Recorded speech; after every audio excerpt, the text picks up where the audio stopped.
C'est un moment de plaisir et d'honneur de nous retrouver devant les élus du peuple et de présenter les textes. Honorables députés et chers collègues, je prie à tous les collègues qui sont debout d'abord de s'asseoir. Ça c'est un. Deux, il s'agit de la première plénière qui inaugure le contrôle parlementaire. Donc nous devons avoir une attitude qui démontre effectivement que nous sommes souciés d'accomplir cette deuxième mission qui est la nôtre. Et pour ce faire, j'attends de vous vraiment le calme, l'attention nécessaire quand les ministres s'expriment parce que vous aurez le temps de poser vos questions. Pour la rectification, je ne vois pas quelles questions vous allez poser. Parce que ça, ce sont des accords déjà signés et des traités. On est d'accord avec ça? Qui sont pour? Qui sont contre? Qui s'abstiennent? Merci. Donc, je ne voudrais pas, pendant tout cet exercice, entendre des cris de sifflets ou des bruits de mes collègues députés. Parce que ici, le ministre a dit que vous êtes des élus et représentants légitimes de notre peuple. Alors, si vous êtes d'accord avec ça, applaudissez. Applaudissez pour vous-même d'abord. 3. Non. Non. Moi, je vais vous dire, asseyez-vous, Koyi. Koyi, asseyez-vous. Asseyez-vous, Koyi. Asseyez-vous, Koyi. Je voudrais lever tout équivoque. Le ministre des Finances, au nom du principe d'abord de l'unicité des comptes de l'État, il paie non seulement les députés, les militaires, les fonctionnaires, dont tous les agents de l'État. Et nous, en tant que députés, nous devons apprécier qu'il paye toutes les catégories sociales. Ça, c'est de 1. De 2, en ce qui vous concerne, j'y veille personnellement et je ne suis pas insatisfait en ce qui concerne le paiement de vos rémunérations, même si elles avaient été revues à la baisse, mais elles sont payées. 3, il y a le système bancaire que vous connaissez très bien. Quand les ministres payent à la Banque centrale, ça va à la Robank. Ceux de la Robank touchent avant les autres députés qui sont logés dans les autres banques. C'est une question que nous allons résoudre. Alors pour l'instant, montrons-nous dignes représentants du peuple. Merci, Monsieur le ministre, vous avez la parole. Merci, honorable Monsieur le Président de l'Assemblée nationale. J'aimerais rassurer les élus du peuple que votre gouvernement s'attelle à faire face à une situation exceptionnelle. Et nous la relevons avec fierté et honneur. Et nous avons besoin de l'accompagnement de nos élus et de votre soutien.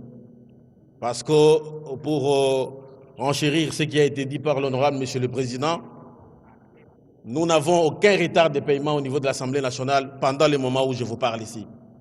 Et je crois que nous méritons les encouragements de nos élus parce que la situation de la guerre dont nous faisons face et ce que nous faisons en termes de stabilité du cadre macroéconomique mérite à ce que nos élus nous encouragent, que nous puissions continuer dans cette direction.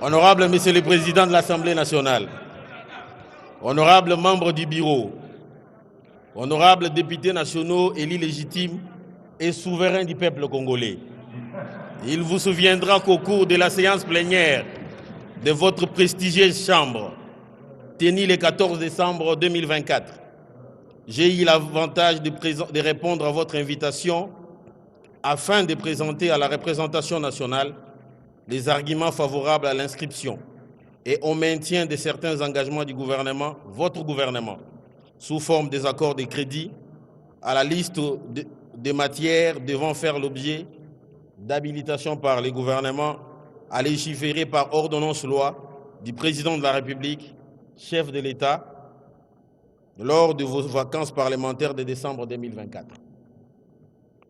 Dans le domaine des finances, j'ai, à l'occasion de montrer l'opportunité et l'urgence de la démarche en faveur de 3 accords de prêt et un accord de partenariat en phase avec 6 engagements du quinquennat du chef de l'État, inscrits dans les PAC 2024-2028, à travers lesquels le président de la République, son Excellence M. Félix Antoine Tshisekedi Tshilombo, s'est engagé à assurer plus d'accès aux services de base en faveur de nos populations, en réduisant progressivement les disparités géographiques entre les milieux ruraux et urbains, notamment en ce qui concerne l'offre des services sociaux, dont c'est lié à l'approvisionnement durable des services d'eau et d'assainissement.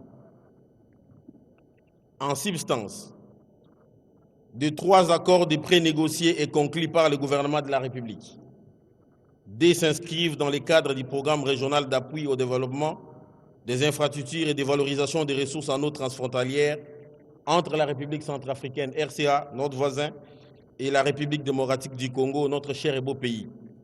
Le programme s'appelle Prédire. Ils ont été signés pour les premiers le 5 octobre 2024 avec les fonds de l'OPEP pour le développement et l'international pour un montant de 30 millions de dollars. Et pour le deuxième, le 16 octobre 2024 avec le Fonds africain de développement FAD d'un montant de 12,5 millions d'unités de compte, soit 16,6 millions de dollars au titre du même projet. Ces projets Prédire, qui s'exécutent en 2 phases, constituent une opportunité pour la RDC d'amorcer dans sa première phase la résolution de la problématique de l'amélioration des conditions de vie de nos populations dans les provinces du Nord Ubangi, du Sud Ubangi, de la Mongala, à travers la construction et la réhabilitation des infrastructures d'eau potable à Badolite, à Mobaïmbongo, à Yakoma, à Bouzi, Yapinda, Kotakoli, Fiwa et Biguenor. Ces projets devront aussi renforcer la gouvernance des secteurs de l'eau et de l'assainissement, ainsi que les capacités des parties prenantes, notamment la régie des eaux, dans l'amélioration de la gestion de l'eau et des actifs dans les zones concernées. Le 3e accord se rapporte à l'appurement des pertes et manques à gagner des sociétés pétrolières certifiées à fin décembre 2023. Il a été signé le 29 novembre 2024 entre la République démocratique du Congo et un consortium de banques commerciales congolaises, à savoir Equity BCDC, la banque dans laquelle l'État a des actions, First Bank, DRC, EcoBank RDC, Standard Bank, sous forme d'un emprunt syndiqué d'un montant total de 469 millions de dollars américains. Les contrats de refinancement signés en date du 29 novembre 2024 visent à régler les créances accumulées des sociétés pétrolières résultant du gel des prix des carburants instauré en 2009 afin de prévenir une éventuelle crise d'approvisionnement en produits pétroliers. Alors qu'un premier décaissement de 123,5 millions de dollars avait été réalisé en février 2024 pour payer une partie des dettes certifiées, votre gouvernement avait prévu un deuxième tirage de 282 millions de dollars américains pour apurer les créances restantes à fin décembre 2023. Les négociations avaient permis de réduire les conditions financières initiales avec une baisse des taux d'intérêt de 12% à 10% et une réduction des frais annexes générant des économies globales de 44,4 millions de dollars, soit une baisse de 40% du coût total. Ces efforts d'économie démontrent l'attachement de votre gouvernement à la bonne gouvernance et à la préservation des intérêts de la République qui passe avant toute autre considération. La démarche visait à éviter une rupture critique de la chaîne d'approvisionnement pétrolier, particulièrement durant les festivités de fin d'année 2024, et à garantir la stabilité du secteur pétrolier, à soulager les trésoreries des sociétés concernées et à assurer la continuité de service à notre population. Honorable Monsieur le Président de l'Assemblée nationale, honorables membres du bureau, honorables députés nationaux, élus légitimes et souverains de notre peuple, les derniers projets de loi que je vais vous présenter ce jour se rapportent à la lutte contre les blanchissements de capitaux et les financements du terrorisme et à la prolifération des armes de destruction massive. La loi 22/068 promulguée le 27 décembre 2022 visait à moderniser les cadres de lutte contre le blanchissement de capitaux, les financements du terrorisme et la prolifération des armes de destruction massive afin de se conformer aux 40 recommandations du groupe d'action financière GAFI et aux principes d'échange d'informations du groupe Edmond. Cette initiative faisait suite aux conclusions de l'évaluation mutuelle menée en 2018 par le groupe d'action contre le blanchissement d'argent en Afrique centrale, GABAC en sigle, laquelle avait mis en évidence des failles stratégiques importantes. Faute de corrections rapides, la République démocratique du Congo a été inscrite en octobre 2022 sur la liste grise d'IGAFI, sous surveillance renforcée. Pour sortir de cette liste, un plan d'action a été concocté entre mai 2023 et mai 2025, avec la transmission de 7 rapports destinés à démontrer la mise en œuvre des recommandations et les progrès réalisés par notre pays.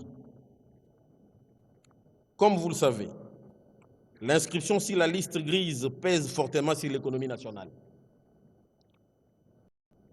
Les partenaires financiers internationaux se montrent plus réticents à accorder des aides et à apporter des financements au gouvernement de la République démocratique du Congo au titre de lacunes qui ont été identifiées par les dispositifs de lutte contre le blanchissement de capitaux et le financement du terrorisme. Les investisseurs étrangers rencontrent des difficultés pour rapatrier leurs capitaux, tandis que les échanges commerciaux sont ralentis par des formalités plus lourdes et par l'exclusion de la RDC du réseau de SWIFT, ce qui accroît les coûts et complique les opérations bancaires internationales. Enfin, la perte des correspondants bancaires rend plus coûteux et plus lent les traitements des paiements transfrontaliers, parce que nous n'avons pas de correspondants à l'international au niveau de notre Banque centrale du Congo. Consciente des réserves exprimées tant par les GAFI que par les groupes Egmont, le gouvernement de la République démocratique du Congo entend désormais amender sa législation pour combler les lacunes relevées. Il s'agit notamment d'élargir la définition des infractions de financement du terrorisme, de renforcer le droit de vigilance des acteurs financiers, d'améliorer l'efficacité des sanctions financières ciblées, de garantir la qualité et le suivi des déclarations d'opérations suspectes et d'assurer la conservation adéquate des documents. Par ailleurs, la loi devra lever les obstacles juridiques qui empêchent la cellule nationale des renseignements financiers CNRF d'échanger des informations une fois qu'une procédure pénale est engagée. C'est l'une des recommandations et des exigences qui ont été reformulées par les groupes Egmont et GAFI pour améliorer notre notation en vue de la perspective de la sortie de notre pays sur la liste grise GAFI. Depuis mai 2023, les plans d'action a donné lieu à l'envoi et à l'examen de 7 rapports auprès du groupe conjoint Afrique du GAFI, avec reconnaissance des progrès, bien que certes identifiés comme faibles, mais qui sont ancrés dans la dynamique de votre gouvernement à résoudre les problématiques. Lors de la réunion annuelle du groupe Egmont à Paris, entre le 2 et le 7 juin 2024, des réserves ont été émises sur l'adhésion de la République démocratique du Congo motivés par des insuffisances législatives. Les projets de loi répondent donc à ces remarques en proposant indispensable pour renforcer l'intégrité du système financier national. Son adoption par l'Assemblée nationale est essentielle pour restaurer la confiance de la communauté internationale, assurer la conformité aux standards du GAFI et du groupe Egmont, et ainsi ramener la RDC hors de la surveillance renforcée, tout en facilitant son intégration au réseau Egmont dans les délais impartis. Il s'agit ici d'une étape cruciale qui va aider notre gouvernement à être crédible, à démontrer que des étapes cruciales de lutte contre le blanchissement de capitaux, financement du terrorisme ont été enclenchées par les gouvernements. Honorable Monsieur le Président de l'Assemblée nationale, honorables membres du bureau, honorables députés nationaux, l'habilitation du gouvernement à laquelle vous aviez consenti en décembre 2024 a permis au président de la République, chef de l'État, son Excellence M. Félix Antoine Tshisekedi Tshilombo, de prendre, après approbation du Conseil des ministres, les ordonnances loi ci-après. L'ordonnance loi numéro 25/029 du 12 mars 2025 autorisant la ratification de l'accord de prêt numéro 1653P du 5 octobre 2024, conclu entre la RDC et les fonds de l'OPEP pour le développement international au titre du programme régional d'appui au développement des infrastructures et des valorisations de ressources en eau transfrontalières entre la République centrafricaine et la RDC prédire pour un montant de 30 millions de dollars américains. Ordonnance loi numéro 25/032 du 12 mars 2025 autorisant la ratification de l'accord de prêt numéro PZ1 EBZ 001/21 du 16 octobre 2024. L'ordonnance loi numéro 25033 du 12 mars 2025 autorisant la ratification de la convention des prêts syndiqués entre la République démocratique du Congo et les banques commerciales des manques à gagner certifiés. Honorable Président de l'Assemblée nationale, honorables membres du bureau, honorables députés nationaux, j'ai donc en ce jour l'insigne honneur d'avoir soumis à votre ratification 3 ordonnances loi et à votre adoption les projets de loi modifiant la loi numéro 22/068 du 27 décembre 2022 portant lutte contre le blanchissement de capitaux et le financement du terrorisme et de la prolifération des armes de destruction massive. En ce, conformément à la Constitution de la République démocratique du Congo, en son article 129 alinéa 2-3 et à la loi numéro 24/012 du 20 décembre 2024 portant habilitation du gouvernement en son point 4. Je vous remercie de votre attention et restons attentifs à toute interrogation qui pourrait être relevée par les élus légitimes de notre peuple souverain. Nous vous remercions.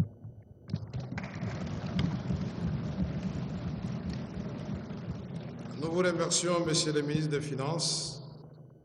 À présent, la parole est à Monsieur le ministre des Ressources hydrauliques et électricité pour nous présenter à son tour l'économie du projet de loi portant ratification de l'ordonnance loi numéro 25/025 du 5 février 2025, modifiant et complétant la loi numéro 14/011 du 17 juin 2014 relative au secteur de l'électricité telle que modifiée et complétée par la loi numéro 18/0831 du 13 décembre 2018. Nous en profitons pour saluer la présence du ministre du portefeuille que nous croyons à l'étranger dans cette salle. Donc, vous allez intervenir sur la prise de participation. Il l'a déjà fait? C'est le ministre des Finances qui le fera. Ok, très bien. Donc, vous serez observateur. Alors, le ministre d'État du développement rural aussi, je le vois, il est venu pour accompagner. C'est par solidarité gouvernementale, en tant que Wazalendo ou bien en tant que membre du gouvernement. Ok, monsieur le ministre des Ressources hydrauliques et électricité, vous avez la parole. Merci, honorable président, honorable membre du bureau, honorable député. J'ai l'honneur aujourd'hui de vous présenter l'économie du projet de loi, de la loi modifiée du secteur de l'électricité. Je vais d'abord commencer par présenter le contexte qui ont conduit à la modification. La République démocratique du Congo a adhéré depuis août 2024 au programme du Compact énergétique.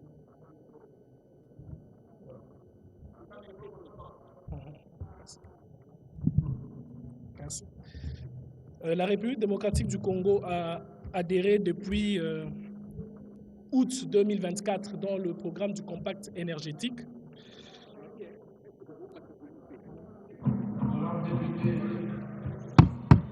Le ministre des Ressources hydrauliques et électricité n'a pas les mêmes cordes vocales que le ministre des Finances. Parce que Dieu nous a créés différemment. Monsieur le ministre, au regard de votre jeunesse, vous pouvez aussi... Ok, merci. Oui, je vais essayer de... C'est un professeur d'université en plus. Oui, je vais essayer de faire mieux pour porter ma voix. Alors, le contexte, c'est que la République démocratique du Congo a adhéré au programme du Compact énergétique. C'est un programme de la Banque mondiale et de la BAD qui veut en sorte qu'on puisse sortir 300 millions d'Africains dans le noir. Et ce programme a été pour la RDC une opportunité pour adhérer à ce programme, vu le contexte de la République démocratique du Congo qui a près de 100 millions d'habitants. Et nous avons porté notre volonté d'adhérer à ce programme. Et ce programme s'ensuit d'un financement de l'ordre de 17 milliards de dollars répartis en 5 ans. Et les préalables sur le programme du Compact énergétique qui couvre le développement des infrastructures de production d'électricité, des infrastructures de transport, des infrastructures de distribution, des infrastructures d'intégration régionale, ainsi que ceux de développement de sources décentralisées qui permettent à substituer la consommation du bois par l'électricité, ont conduit à une demande du partenaire technique et financier à une réforme de notre cadre légal. Parce qu'au sein de notre cadre légal, il y avait des concepts qui manquaient, qui devaient nécessiter ce changement.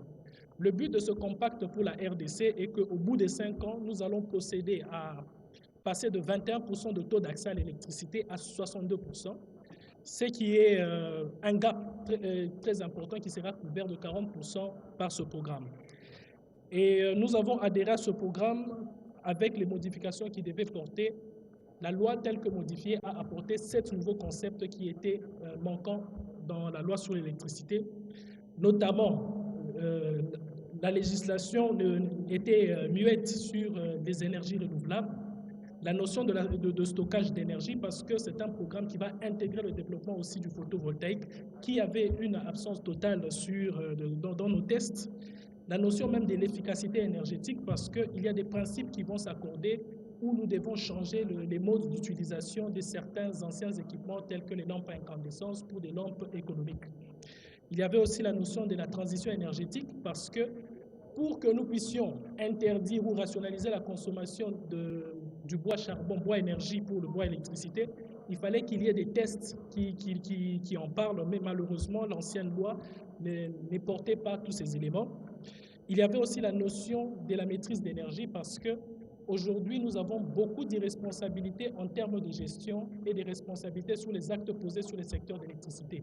Il avait été demandé par les partenaires techniques et financiers que l'on puisse prendre en compte cet aspect des choses. Il y a aussi la notion sur la séparation comptable parce qu'il y avait quand même un flou dans la manière de faire les évaluations tarifaires en termes d'électricité en RDC, que nous avons intégré la notion de séparation comptable pour que chaque activité puisse être comptabilisée de manière séparée. Ça veut dire la production, la distribution, le transport, etc. Et en plus de ça, nous avons eu à avoir l'intégration de deux nouvelles institutions. Il s'agit du guichet unique parce que le partenaire technique a recruté un conseiller transactionnel. 17 milliards de dollars sur tout le territoire va pousser à construire de nouvelles centrales et ces centrales vont se faire avec des partenaires et les membres du secteur privé qui vont adhérer à ce système. il fallait qu'il y ait un guichet centralisé pour permettre à ce que les actions transactionnelles puissent être contrôlées. Une institution technique aussi de contrôle, il s'agit du dispatching national, qui a été intégrée parce que l'essentiel du mouvement d'énergie en République démocratique du Congo n'est pas évalué. Nous savons ce que nous produisons, nous savons ce que nous vendons, mais les modalités de répartition nous échappent, ce qui conduit aujourd'hui, en termes de commercialisation, même pour l'entreprise publique, à avoir des pertes de l'ordre de 45% parce que nous n'avons pas le contrôle de ce système. Et à la fin, il avait été demandé à ce que nous ayons un titre unifié parce que dans le secteur de l'électricité, les régimes juridiques octroient 4 titres. Nous avons les concessions de production, les concessions de transport, de distribution, qui sont séparés. Avec l'aide du conseil transactionnel de nos partenaires techniques et financiers, il nous avait été demandé d'avoir un titre unifié. Et c'est le titre unifié qui a été intégré aussi dans la nouvelle modification, qui aura des licences unifiées portant production, transport et distribution. En termes généraux, tous ces éléments ont été intégrés dans cette modification. Et